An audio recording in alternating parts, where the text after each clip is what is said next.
తెలంగాణ భవన్లో మాజీ CM BRS అధినేత కేసీఆర్ అధ్యక్షతన విస్తృత స్థాయి సమావేశం కొనసాగుతుంది. పార్టీ బలోపేతం, భవిష్యత్ కార్యాచరణ, సభ్యత్వ నమోదు, రజతోత్సవ కార్యక్రమాల నిర్వహణ వంటి అంశాలపై చర్చిస్తున్నట్లు సమాచారం. దీనిపై మరిన్ని వివరాలు మా ఇన్పుట్ ఎడిటర్ నవీన్ అందిస్తారు. దిశానిర్దేశం కూడా చేసుకున్నటువంటి అవకాశం కనిపిస్తుంది. ప్రస్తుతం మనం బీఆర్ఎస్ భవన్ దగ్గర ఉన్నాం. ఇక్కడ చూస్తున్నాం దాదాపు అన్ని జిల్లాల నుంచి కూడా కార్యకర్తలు పెద్ద ఎత్తున ఇక్కడికి చేరుకున్నారు. దాంతోపాటు వారితో కూడా సమావేశం అవుతున్నటువంటి పరిస్థితి నెలకొంది. ముఖ్యంగా పార్టీ ఏదైతే కాంగ్రెస్ పార్టీ ఇచ్చినటువంటి హామీలు కావచ్చు అవి పూర్తి స్థాయిలో నెరవేర్చలేదు. దాంతోపాటు ఇప్పటివరకు కాంగ్రెస్ పార్టీ ప్రజల్ని నమ్మించి మోసం చేస్తుందని చెప్పేసి కూడా బీఆర్ఎస్ పార్టీకి సంబంధించినటువంటి నేతలు కూడా అనేక సందర్భాల్లో ఆరోపణలు కూడా చేయడం జరిగింది. ఇటీవల కాలంలోనే కేసీఆర్ ఏదైతే ఫామ్ హౌస్లో ఉన్నటువంటి సమయంలో కొంతమంది బీఆర్ఎస్ కార్యకర్తలతో కూడా వారు సమావేశం అయ్యారు. ఆ సమావేశంలో కూడా కొన్ని అంశాలపై కూడా ప్రస్తావించడం జరిగింది.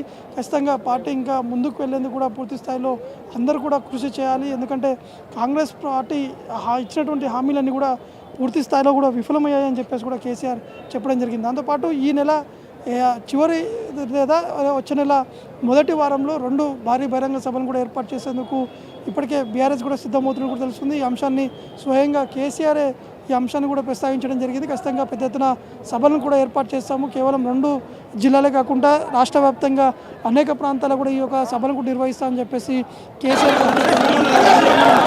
తెలంగాణ భవన్లో ఉన్నటువంటి కింద ఉన్నటువంటి హాల్లోనే ఇటు కేసీఆర్తో పాటు బీఆర్ఎస్ పార్టీలో ఉన్నటువంటి ముఖ్య నేతలందరూ కూడా ఈ యొక్క సమావేశం కూడా హాజరయ్యారు. ముఖ్యంగా కేసీఆర్ వీరందరికీ కూడా దిశానిర్దేశం కూడా చేసేటువంటి అవకాశాలు అయితే మొత్తం స్పష్టంగా కనిపిస్తున్నాయి. అంటే గత 10 ఏళ్ల పాటు కాంగ్రెస్ పార్టీ చేసినటువంటి అంశాలు కావచ్చు, వారు కావాలని చెప్పి బురద జల్లేటువంటి ప్రయత్నాలు కూడా చేయడం జరిగింది. కానీ 10 ఏళ్ల పాటు బీఆర్ఎస్ పార్టీ అధికారం ఉన్నప్పుడు కూడా ఆ సమయంలోనే బురద జల్లేటువంటి ప్రయత్నాలు చేశారు. కానీ ప్రజలందరూ కూడా చూశారు ఎటువంటి అభివృద్ధి జరిగింది, సంక్షేమ పథకాలు ఏ విధంగా అందించాము అనేది కూడా పూర్తి స్థాయిలో ప్రజలకి వివరించి చెప్పాలని చెప్పేసి కూడా కేసీఆర్ వీరందరికీ దిశానిర్దేశం కూడా చేసేటువంటి అవకాశం కనిపిస్తుంది. కాబట్టి ఈ విస్తృత స్థాయి సమావేశం ముగిసిన తర్వాత నేరుగా మళ్ళీ ఫామ్ హౌస్ కూడా కేసీఆర్ వెళ్ళేటువంటి అవకాశం కనిపిస్తుంది.